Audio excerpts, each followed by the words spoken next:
Яни Брънчев идва със сина си в парка всеки ден. Използват хубавото време, за да играят тенис. Дори и в парка детето взима таблета си. Тук има свободен Wi-Fi в зимовата градинка, което е страхотно удобство, и Wi-Fi естествено го използваме благодарение на таблета на сина ми. Да слушаме музика, да си гледат децата някакви клипчета, се забавляват, ако някой им стане случайно скучно. Яни казва, че внимава как използва безплатния Wi-Fi, но се надява, че няма да попадне на хакери. Удобството е, че примерно можеш да си провериш почтата, ако нещо спешно ти е дошло, но банкови транзакции никога не се правят на безплатен Wi-Fi. Това е факт.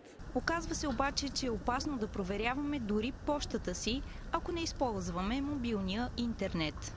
Примерно, зареждайки някаква страница, вие първо може да отворите фалшива страница, където, да речем, за почта, ще си въведете потребителското име и парола, ще ви каже, че е грешно. Това е защото вие в момента, примерно, се намирате на фалшив уебсайт на хакера. Така хакерът се здобива с вашите данни. При повторен опит ще бъдете прехвърлени към оригиналния сайт и вече ще можете да влезете в почтата си. Но дали ще се усъмните, че някой ви е хакнал?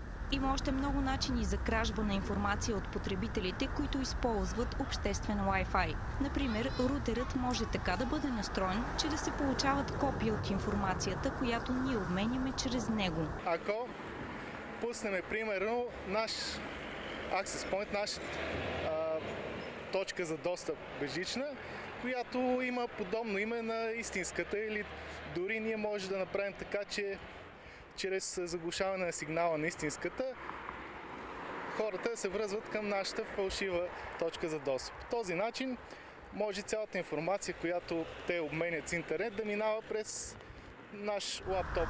Специалистите съветват да внимаваме и какви мобилни приложения сваляме, докато сме на Wi-Fi, защото някои от тях използват некриптирана връзка, което е опасно за данните ни. Затова пък по-спокойно можем да сърфираме в масовите социални мрежи, защото те са криптирани и прихващането на данни е по-трудно. За новините на TV+, Ралица Николова.